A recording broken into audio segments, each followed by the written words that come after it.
nuestro paisajismo, el turismo, todas estas cosas. Nosotros podemos, un ingeniero agrónomo nos comentaba a un grupo de estudios recientemente, Venezuela tiene la capacidad de sus tierras para alimentar 6 países como Venezuela.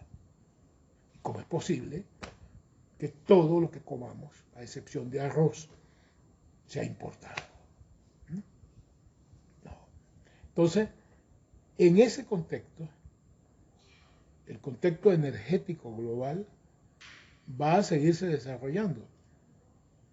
Va en el contexto del post-COVID, eso se va a acelerar. La conciencia de la necesidad de limitar el consumo energético per cápita se ha hecho ya universal.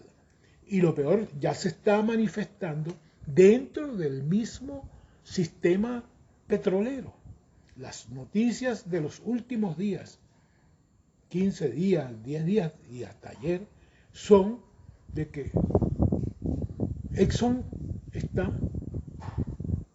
limitando su cartera de inversiones porque prevé que se va a quedar con los activos varados. Y entonces, en Estados Unidos se están repartiendo dividendos anticipados. ¿Qué significa repartir dividendos anticipados? Significa sacarlos de la cartera de inversiones y repartírselos a los accionistas para que lo dediquen a otra cosa, no al petróleo. Eso está pasando con Occidental, eso está pasando en Estados Unidos, es exactamente lo que está pasando. Se declaran dividendos extraordinarios y se reduce la cartera de inversiones, porque las expectativas de la demanda no van a justificar esas inversiones. En Europa, las corporaciones, comenzando por las noruegas, que ya están trazándose horizontes verdes, energía cero, cero emisión, la energía verde, de cero emisión de gases de invernadero. Total, Equinor, antigua Statoil, BP, están planificando su tránsito hacia la generación solar, del viento, ¿no? Para seguir siendo compañías energéticas, pero dejando de ser petroleras. Ese es el panorama al que estamos enfrentados. Y ese panorama tenemos que enfrentarlo con las capacidades que tenemos, que sí tenemos. Sí tenemos recursos, pero no para ser el primer país petrolero del mundo. Seremos el 12º o 11º. Y está mal. Hay 100 países productores de petróleo.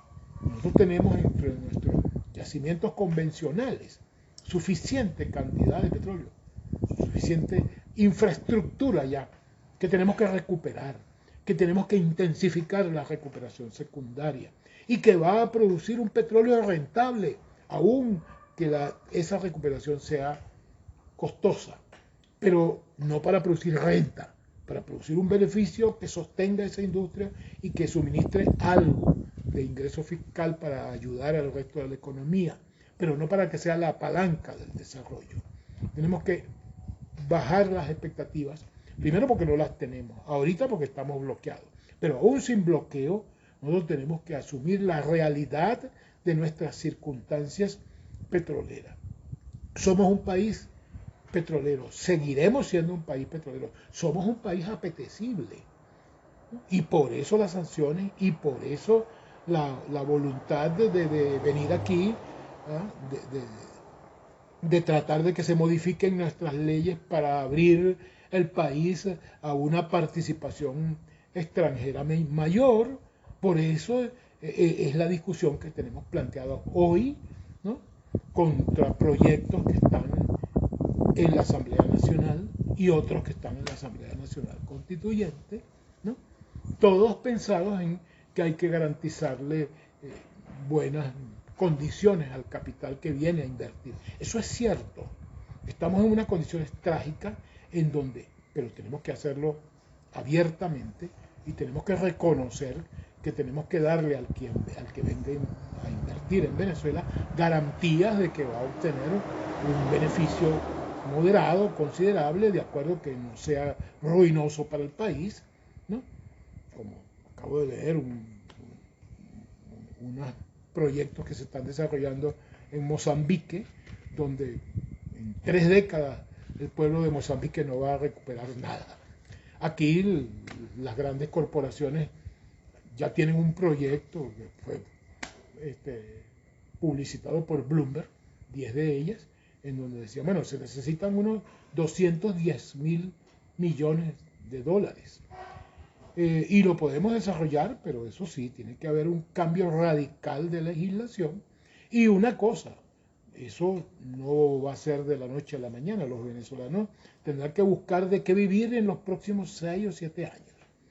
Entonces, o sea, en 6 o 7 años, el capital petrolero internacional, con 210.000 millones de dólares, va a producir lo suficiente para recuperar ese capital y producir ganancias a ellas. ¿Cuánto le va a producir al país? Eso no se sabe. Bueno, esta es la circunstancia crítica en la cual nos encontramos hoy. Bueno, disculpen las inconveniencias, esto es una grabación que estoy haciendo yo mismo, primera vez en mi vida que hago una grabación de este tipo.